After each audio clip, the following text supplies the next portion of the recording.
covering the world of professional wrestling. This is the Signature Spot with Chris Toplack. 3, 2, 1.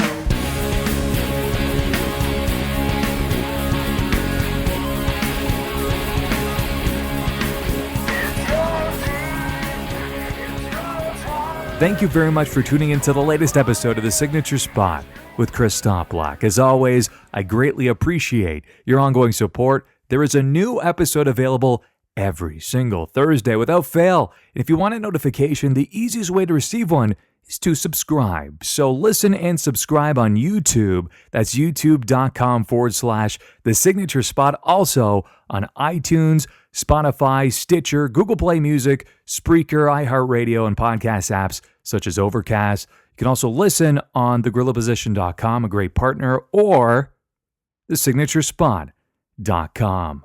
It is the end of an era.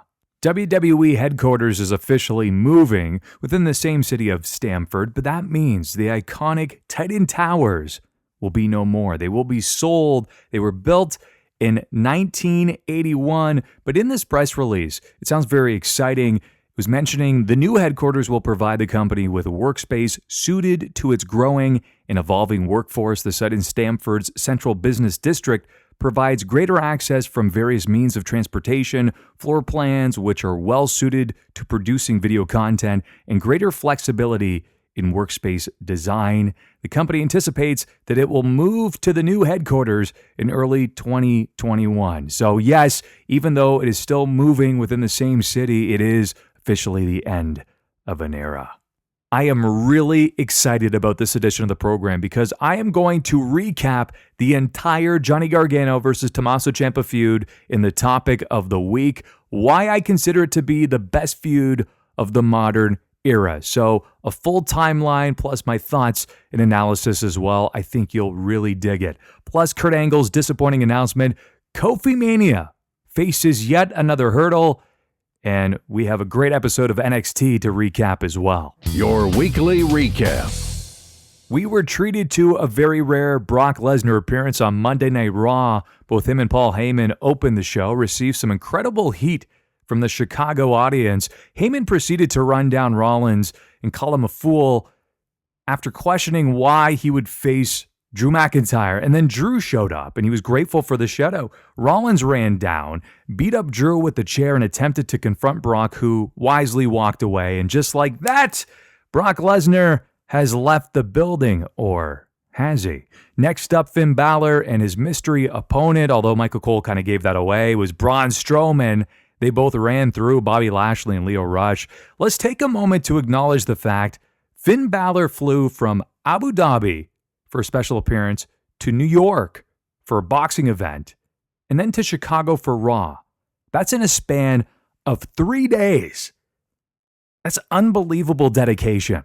Alexa Bliss hosted a Moment of Bliss with her special guest Elias, and for some odd reason, No Way Jose's conga line was led by Heavy Machinery. And then a masked luchador, who was obviously No Way Jose, ripped off the mask, and yes, it was No Way Jose, jumped Elias. It certainly didn't help much, as Elias ultimately won their seemingly impromptu match. Adam Rose called. He wants his rosebuds back. By the way, he actually announced his retirement recently. The Kurt Angle retirement tour continued in Chicago, and he announced his opponent at WrestleMania for his retirement match would be Baron Corbin. Yes, I, like millions in the WWE universe, let out a vocal, "What? Why?" during that reveal. Kurt Angle versus Chad Gable on Raw, but Kurt Angle will face Baron Corbin in his retirement match at WrestleMania. Who made that horrendous decision? Kurt Angle's body of work is virtually unmatched, one of the greatest all-around performers in the history of professional wrestling. You heard me speak so highly of him last week. Now, the one positive was we got to see Kurt face Chad Gable on Raw, and despite the fact that would have been a much more appropriate match at WrestleMania. The match itself was fairly good, with Gable doing the majority of the heavy lifting, so to speak. Sadly, Kurt has definitely lost a step or two, but still, they would have had a great match at WrestleMania. Even Kurt's wife disagreed with this decision. So many other legends have as well. You had John Cena recently poked fun on Instagram. So, man, he deserves so much better. Hopefully, they change their minds at some point. Sasha Banks and Bayley came out to the ring to remind the world they are the tag team champions and never scared of a challenge. Cue Natalya and Beth Phoenix, who figured, hey, we'll throw our names in the hat for a WrestleMania match. This was met with much sass and attitude, which led to some slaps and punches. Natalya versus Sasha was cut short when Tamina and Nia interfered. As I noted last week, we will likely see a fatal four-way with the Iconics involved as well. Mojo Rawley was screaming at a mirror yet again. Ricochet defeated Jinder Mahal following a stunningly flawless 630 splash. A couple points here. Ricochet continues to receive a ladder ovation on a weekly basis. Also, how often do you see a space-flying tiger drop on Monday Night Raw, or any ring for that matter? On the plus side, Dana Brooke lasted longer than Kat Zingano and Alexa Davis against Ronda Rousey. In terms of a drawback, she will be fortunate to regain any feeling in her arm. Ronda Rousey versus Dana Brooke for the Raw Women's Championship concluded as expected. Ronda landed some vicious offense. Those knees, she locked in the armbar until the referee had to rip her off. Several other officials came down, but Ronda attacked them.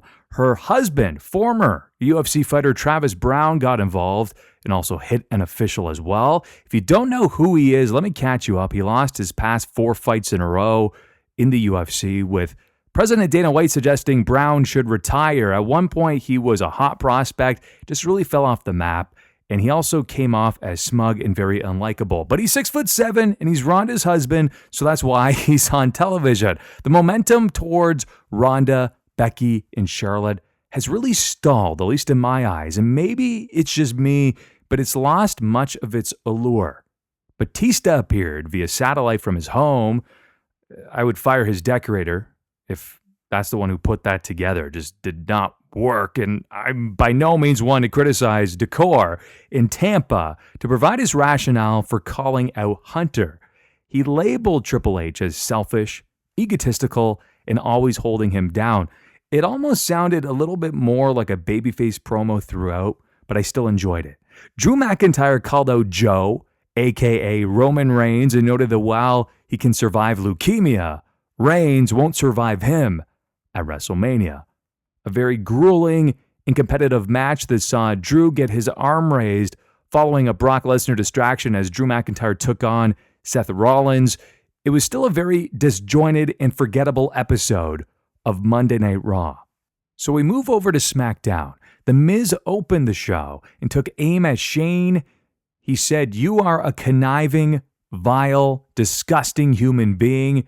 You are rotten to the core, just like your father." I enjoyed the promo, despite the fact that I still find it hard to believe The Miz is a babyface, but to his credit, he's pulling it off. The Iconics versus The Boss and Hug Connection. According to at WWE Stats, this was the first time since July of 2016 that Sasha Banks defended a championship on SmackDown Live. The Iconics pulled out the surprise victory, and again, I'm still confident they will be added to that WrestleMania match. Rey Mysterio announced that Samoa Joe would be his WrestleMania opponent. That surprised me. He even brought out his son Dominic, who feels like he's 3 feet taller than his father Rey, who discussed Joe being a bully. A somewhat puzzling introduction to his son Dominic. Yes, we've seen him before, but it's the first time we've seen him in years. The KO show made its return with Becky and Charlotte featured as guests. As expected, an eventual brawl broke out between the two after Kevin Owens egged them on. Then it was the Kofi Kingston Gauntlet Bonanza as he faced and defeated Sheamus, Cesaro, Rowan, Samoa Joe, and Randy Orton, each of them cleanly. Then, of course, without fail, right on cue, Vince McMahon appeared. There's still several minutes left in the show. He rescinded the original deal and stated that now if he defeats Daniel Bryan, he will earn a shot. So bring on opponent number 6. Daniel Bryan dominated Kofi, and he pinned him following the flying knee. This match was overkill and honestly exhausting. You could tell that the live audience with it was exhausted as well. The crowd was not nearly into this match compared to the gauntlet just before the Elimination Chamber, as that one felt more organic. And with all due respect to the competitors in this match, it also makes them look fairly weak, especially Samoa Joe and Randy Orton, who have some pretty big matches lined up at WrestleMania. Nevertheless, I'm still confident Kofi Kingston will earn his shot at WrestleMania. They're just really dragging this one out. Over to 205 Live, after turning around his losing skid, I would be fully on board with an eventual Mike Kanellis championship run on 205 Live. Plus, Maria Kanellis, his wife, has proven to be an effective manager and mouthpiece over the past couple of years. Cedric Alexander and Tony Nese had arguably the best match of the entire week, put on a clinic that had the fans chanting, "This is awesome," and 205. Surprisingly, Nese got his arm raised, and he will advance to face Buddy Murphy's best buddy, well, formerly, at WrestleMania, who promptly turned on Nese by attacking him to conclude the show. NXT opened with Triple H heading down to the ring with the now vacant NXT Championship, and let's just take a moment to imagine where NXT would be if anyone other than him oversaw the brand. To me, when all is said and done, NXT will be his greatest legacy in the wrestling business. Hunter announced that Tommaso Ciampa was forced to have neck surgery. He has to relinquish his precious Goldie. Johnny Gargano will move on to NXT TakeOver New York against the winner of a fatal five-way. Competing for that spot will be Ricochet, Adam Cole, Aleister Black, the Velveteen Dream, and Matt Riddle. And the match at NXT TakeOver New York will be a 2 out of 3 falls match to determine a definitive winner. So throughout the show, there were some promos. The match took place. It was the main event, and rightfully so. And following a shooting star press onto Matt Riddle, Ricochet ate the last shot to the back of the head, and just like that, Adam Cole, baby, advances to face Johnny Gargano at NXT TakeOver New York. There were plenty of high spots, which made for a high-octane main event, and I cannot wait for that main event at NXT TakeOver New York. The latest industry news and rumors. AJ Styles shared a photo on social media of his family's new dog, and I know what you're thinking, Chris. Was it a slow news day? What's newsworthy about this? Well, here's the caption. This is the newest member of my family. Also, I've signed a new WWE contract.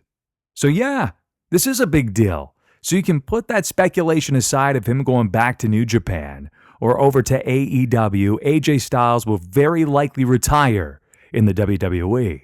PW Insider is reporting the former Impact Wrestling star DJZ has signed a deal with the WWE, but apparently he has not physically put the ink to paper as of yet, and at the moment, it is just a rumor. Also, a very big match, one that I'm looking forward to, has been added to NXT TakeOver New York. It will be the Bruiserweight. Pete Dunne, the NXT UK champion, taking on the behemoth, the enigma, known as Walter. One thing is for sure, that is going to be one hard-hitting affair. And finally, congratulations is in order to Sue Atchison, a 30-year veteran of WWE's corporate office. She has been named the recipient of the 5th Annual Warrior Award. Sue is responsible for spearheading WWE's community outreach programs, including an incredible partnership with Make-A-Wish. She also pioneered the WWE's WrestleMania Reading Challenge. Very worthy. And if you recall, the Ultimate Warrior's original vision for this type of acknowledgement or award was the fact that behind-the-scenes members of the WWE Universe would finally receive their opportunity to shine, and Sue will receive that WrestleMania weekend. It said a good story needs only a good storyteller. Well, if that's the case, we're spoiled because we have 2 of them, Johnny Gargano and Tommaso Ciampa. And the topic of the week is a definitive look into their now iconic feud. Our topic of the week. I am so incredibly excited to tackle this topic of the week. It's been one I've been looking forward to for months now. I am reliving the entire Johnny Gargano versus Tommaso Ciampa feud and why I consider it to be the best storyline of the past decade in the modern era, for that matter. I'm going to provide you with a definitive timeline of this feud and include my thoughts in full analysis as well. If we're going to start discussing this feud, we need to go back to late June of 2016, and it was the first round of the Cruiserweight Classic. It was Johnny Gargano versus Tommaso Ciampa. Heading into this match, the story was centered around tag team partners forced to tear each other apart in an effort to advance. Even more, Ranello echoed that statement. The match lasted just over 10 minutes, with the real compelling aspect being Ciampa's unwillingness to pull the trigger as he contemplated landing that running knee from the corner, but ultimately the Psycho Killer had a moment of compassion that cost him the match. In the end, Gargano rolled up Ciampa to advance to round number 2. And to be honest, it was more of a survival than a victory. And I adamantly believe this was the moment Ciampa obsessively replayed in his memory in an effort to never relent again. The duo, now known as DIY, continued to team and unsuccessfully challenged the Revival for the Tag Team Championships and also failed to advance in the Dusty Rhodes Tag Team Classic against the Authors of Pain. This brings us to NXT TakeOver Toronto on November the 19th, 2016. It was a 2 out of 3 falls match against the Revival, and since I learned to walk, I've been a pro wrestling fan. I've been watching it ever since, and this was arguably the greatest tag team match I've ever witnessed. Furthermore, I was fortunate enough to witness it live and in person at the Air Canada Centre. The Revival won the first fall after hitting Gargano with the Shatter Machine. DIY came back to win the second fall after performing Meet Me in the Middle on Dawson. For the third fall, both Dash and Dawson simultaneously tapped out, thus making DIY the new NXT Tag Team Champions. They reached the pinnacle of their success as a tag team in a Match of the Year performance. Now we jump ahead to NXT TakeOver San Antonio on January the 28th, 2017.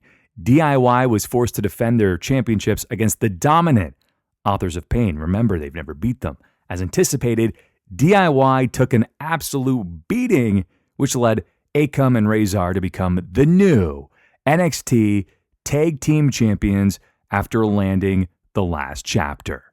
And then the relationship begins to crumble and eventually falls apart. After a failed attempt at regaining the NXT Tag Team Championships at NXT TakeOver Orlando, DIY finally earned a one-on-one rematch against the Authors of Pain in an effort to regain their championships at NXT TakeOver Chicago on May 20th, 2017. Since the stipulation was a ladder match, you would assume that the much more agile DIY possessed the advantage, but despite the valiant effort, they fell short. As they walked up the ramp during the conclusion of the show, I can only imagine that Ciampa was continuing to replay that moment in his memory from the Cruiserweight Classic. Remember, he failed to pull the trigger, but he's going to do it this time. These losses were Johnny's fault, not his, and Tommaso Ciampa wanted to recapture his moment. So here's what he did. He grabbed Gargano by the back of the head and loudly proclaimed, "This is my moment." He proceeded to throw Johnny Gargano into the LED board and then landed multiple running knees. Yes, the same maneuver he failed to pull the trigger on during the Cruiserweight Classic to seemingly seal the victory. One of the greatest lasting images that's still ingrained in my memories when Tommaso Ciampa was sitting near the announce table with Gargano attempting to reach up to him as if to ask why. And then Ciampa proceeded to hoist Gargano up in the air and land the air raid siren through the table. Ciampa stared down as Gargano was being treated to by referees and medical personnel. The Psycho Killer had returned, and this was indeed his moment. But sadly, Ciampa's moment was only short-lived. Prior to the match, PW Insider reported in May that Ciampa suffered a torn ACL at a live event before NXT TakeOver Chicago on May 20th. Despite Ciampa gutting it out at TakeOver, the report of the injury was accurate, and for storyline purposes, it was revealed this injury transpired during the ladder match against Authors of Pain. On the May 31st edition of NXT, Ciampa alluded to his knee injury during his explanation for turning his back on Johnny Gargano. It was later revealed that Ciampa's timeline for his in-ring return would not be until the spring of 2018 or perhaps even later than that. In the meantime, Johnny Gargano was now on his own and forced to reflect on a ghost from his past, and he also desperately needed to rediscover who he really was, since he was clouded with doubt and confusion. The betrayal of Tommaso Ciampa weighed heavily on his mind and clearly impacted his performance because Johnny went on a losing skid with multiple losses to Andrade Cien Almas, among others. The most prominent one having taken place at NXT TakeOver Brooklyn 3, where Zelina Vega threw the trademark blue DIY shirt at Gargano. And this distraction was enough for Andrade to take advantage and earn the victory following the hammerlock DDT from the corner. One thing was for sure, Johnny Gargano simply couldn't escape Ciampa, despite the fact he wasn't even physically present. But there were positives too, such as his physical transformation that saw him get much leaner and put on more muscle. And then suddenly, Johnny Wrestling was back. Johnny defeated Cassius Ohno to qualify in a fatal four-way, with the winner earning an NXT Championship match. And in that fatal four-way match, Johnny Gargano took advantage of an Adam Cole distraction on Aleister Black to earn a championship match against Andrade Cien Almas at NXT TakeOver Philadelphia. Remember, he has never defeated Almas. So the match took place NXT TakeOver Philadelphia, January 27th, 2018. It was a modern classic, and it was rated 5 stars from the Wrestling Observer newsletter journalist Dave Meltzer, along with voted Match of the Year in the 2018 NXT year-end poll. Johnny Gargano came up short in a very competitive match that featured some of the best near falls I've seen in recent memory. Johnny's wife, Candice, even got involved to even the odds after Zelina Vega interfered. Despite an incredible effort from Johnny, aka Johnny Wrestling, he walked up the ramp with his head held high, pride intact, and his wife by his side as the crowd chanted, "Thank you, Johnny." While giving his final goodbye, a ghost from Johnny's past reappeared out of nowhere, Tommaso Ciampa. He was physically more imposing than ever before, and he had a noticeably much longer beard. Physically, it was even obvious that evil and bitterness had consumed him. Ciampa smashed Johnny with a crutch in front of his wife Candice, and this lasting image concluded NXT TakeOver Philadelphia.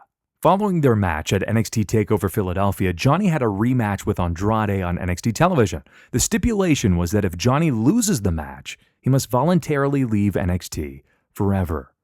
And of course, right on cue, Tommaso Ciampa emerged from the audience, causing interference, and Johnny Gargano lost to Almas for the 4th time and was forced to leave NXT. Ciampa was proud of his accomplishment, even waved to him in a very creepy manner, and he likely assumed that Johnny leaving for good would lead to a downward spiral of misery and despair in Johnny Gargano's life. But Johnny Gargano received the last laugh, attacking Ciampa at the Performance Center and becoming obsessed with getting even. Eventually, William Regal granted Johnny Gargano an unsanctioned match against Tommaso Ciampa at NXT TakeOver New Orleans. If Johnny Gargano wins, he gets reinstated. WrestleMania weekend. It's NXT TakeOver New Orleans, April 7th, 2018. A match nearly 1 year in the making. It headlined the card, and it deserved it. In a brutal match that saw both men tear each other apart and take advantage of all available weapons at ringside, it was the final sequence that still vividly stands out. Ciampa removed his knee brace to expose his knee. As he ran to hit Gargano, Johnny smashed Tommaso Ciampa's exposed knee with a brace. Gargano broke apart the crutch, but hesitated on hitting a pleading Ciampa with it. As they sat down, Ciampa went for a cheap shot, but Gargano countered into the Gargano escape. With the knee brace wrapped around Ciampa's face and mouth, Tommaso Ciampa tapped out, and Batman had just conquered the Joker. A sense of relief was very apparent on Johnny's face. Candice LeRae embraced her husband to conclude the show. A legitimate 5-star match, but much like the Joker said in The Dark Knight, I have a feeling we're destined to do this forever. We fast forward a few weeks later to the April 25th episode of NXT, where Johnny Gargano was once again attacked by Ciampa while he was making his entrance for his NXT Championship match against Aleister Black. This feud was far from over. In the following weeks, Candice slapped Ciampa, and Gargano inadvertently knocked over Candice following a brawl with Ciampa. Tensions were at an absolute peak. and Johnny was not only fighting for revenge, but for his family too. NXT TakeOver Chicago 2 in a Chicago street fight. It was June 16th, 2018, in the exact same venue where just 1 year prior, Tommaso Ciampa turned on his tag team partner, Johnny Gargano, signaling the beginning of this feud and how we got here. As expected, both men beat the holy hell out of each other, with Johnny eventually dominating the later portion of the match. It also featured several memorable moments, such as when Tommaso Ciampa pulled off Johnny Gargano's wedding ring and proceeded to spit on it. Perhaps the greatest line of the match, which would lay the groundwork for months to come, was courtesy of Nigel McGuinness when he asked out loud if Johnny had become what he despised. Johnny forced Tommaso Ciampa to tap out, but there was no referee available to call it. Eventually, Johnny Gargano locked Tommaso Ciampa in handcuffs and continued to land super kick after super kick.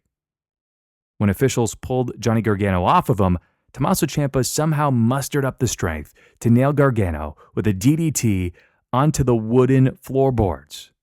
This was all while wearing handcuffs as well. Tommaso Ciampa gets his arm raised. If you're keeping score, it's 1-1. Throughout the summer of 2018, we witnessed a much more aggressive side to Johnny Gargano, but Johnny's obsession to exact revenge on Tommaso Ciampa backfired. During the July 5th episode of NXT, Johnny Gargano interfered in the Tommaso Ciampa and Aleister Black match by accidentally hitting Black with the NXT Championship, causing Tommaso Ciampa to take advantage to become the new NXT Champion. The Blackheart now reigned over NXT. A triple threat match was scheduled between all three men at NXT TakeOver Brooklyn, but following a parking lot attack that left Black unconscious, he was deemed unable to compete. The attacker was never identified, but it led to weeks' worth of speculation. Nevertheless, Johnny Gargano faced Tommaso Ciampa in the last man standing match at NXT TakeOver Brooklyn 4 on August 18th, 2018. The two fought all over the arena until eventually making their way to the stage, where Gargano appeared to be in control until he made one fatal mistake. Johnny handcuffed Ciampa, but in an effort to perform the running knee, Gargano fell from the stage and landed onto equipment. As the referee counted to 9, Ciampa managed to roll off the stage while the handcuffs kept him elevated on his feet. Thus, Tommaso Ciampa won and remained the NXT champion. Several months passed by, and during the October 24th episode of NXT, which I attended in person at Full Sail University and actually accurately predicted this outcome months prior, Johnny Gargano attacked Aleister Black, and it was officially revealed that it was indeed Johnny Wrestling who laid out Black months earlier in the parking lot. Why? Johnny turned to the dark side in an effort to earn a shot against Tommaso Ciampa. His obsession with Tommaso Ciampa really threw away his morals and ethics that led him to be so incredibly admired. At NXT War Games on November the 17th, 2018, Aleister Black absolved Johnny Gargano of his sins with not one, but 2 black masses, and Tommaso Ciampa retained his championship against the Velveteen Dream. Throughout December, Ciampa was enamored with Johnny's dark side. It wanted to further expose it. Perhaps he believed that he finally broke Johnny Wrestling once and for all, though he always publicly said that now Johnny had finally come to his senses. Tommaso Ciampa interfered in a match between Black and Johnny Gargano in a steel cage. For the first time since their days in DIY, this showed true unity. At NXT TakeOver Phoenix on January 26th of 2019, Johnny Gargano defeated Ricochet to become the new NXT North American Champion, while Tommaso Ciampa retained his NXT Championship over Aleister Black. As the show concluded, Johnny Gargano appeared on stage beside Ciampa. At first, Ciampa looked a little nervous, but then Johnny hoisted his championship gold in the air, and Ciampa followed suit. The show concluded. At this point, there remains a couple of questions. Has Johnny been fully corrupted, or is he just keeping his mortal enemy closer than ever before? Another question. Does Tommaso Ciampa really believe any of this? Surely, he would never let anyone in. During the February 20th edition of NXT, Johnny lost his North American Championship to the Velveteen Dream. In an effort to avoid spoilers, NXT taped 2 alternate conclusions to the match to keep the fans guessing until the episode aired. Oddly enough, Tommaso Ciampa almost displayed pity during Johnny's loss. Then the two started teaming again. this time on the main roster, competing in tag team matches against the likes of The Revival and The Bar. They remained undefeated. The two then joined forces to compete as a team in the Dusty Rhodes Tag Team Classic 2019. Understandably, Candice questioned Johnny's logic, rightfully so. Tommaso is the Scorpion, and Johnny could be the Frog. The newly reformed DIY faced the Undisputed Era in the opening round and even eventually walked down to their own theme music. They advanced to the second round and faced Aleister Black and Ricochet. This time around, they came out to the DIY theme song with matching gear and the now famous DIY blue shirt. In an ode to their NXT TakeOver Chicago match against AOP, Johnny was nursing an injury while a frustrated Ciampa attempted to pick up the pieces. Unfortunately, it backfired. In one well-placed black mass followed by a 630 splash forced DIY out of the tournament. Candice ran down to check on her husband, and Tommaso Ciampa uncharacteristically put down Goldie, his NXT championship, something he treasures more than anything or anyone, to check on Johnny. This misaligned sympathy was unlike anything we had seen from Ciampa in months, if not years. I wonder what was going through Ciampa's head at the time, but I suspect the Scorpion was always ready to sting the Frog, and he was just waiting for the perfect opportunity. After all, it's Tommaso Ciampa's nature. As the two walked up the stage together, Tommaso Ciampa briefly stared at the Dusty Rhodes trophy and then attempted to throw Johnny into the LED stage, just as we saw almost 2 years ago at NXT TakeOver Chicago. Cleverly, Johnny knew how this scenario would play out, so he faked the injury and then reversed it by throwing Ciampa into the stage. He then followed up with a super kick while Candice cheered in approval. For months, Johnny Gargano devised a plan to grow closer to Tommaso Ciampa, only to see the champion let his guard down and become more trusting. It was revealed that Tommaso Ciampa had injured his neck and required immediate surgery, and as a result, he was stripped of the NXT Championship. Johnny Gargano will now compete for his vacant championship at NXT TakeOver New York during WrestleMania weekend. As you can imagine, Ciampa will directly blame Johnny Gargano for losing his precious Goldie, and it's only a matter of time before the Psycho Killer reemerges to claim his moment one more time. I sincerely hope that you appreciated this detailed timeline featuring one of my all-time favorite feuds, and while this feud never reached the heights of, say, Austin versus McMahon or Austin versus The Rock, it should still be a top contender as one of the greatest feuds of the modern era or even the past 2 decades, given the layers, genuine emotion, continuity, and quality of matches. It will eventually be revered and studied as one of the greatest feuds of all time. And with that exclamation point, let's end the program. I really hope you enjoyed that segment. Provide your feedback. Tweet me, send me private messages, whatever the case may be. Let me know if you'd like to hear more of those. Definitive look into feuds, storylines, and I'll do the same sort of research and put it all together for your listening pleasure.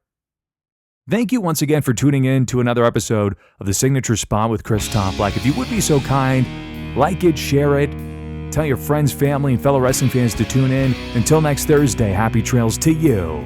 Until we meet again.